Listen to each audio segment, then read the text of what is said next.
Alright guys, good morning dari Bipenggu.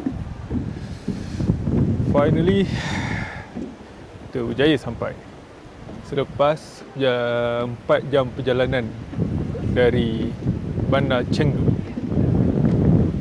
Sekarang weather, kita check dulu.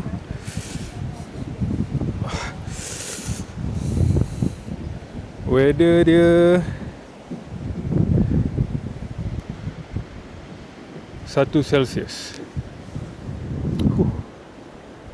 Sejuk. Mari tengok gunung.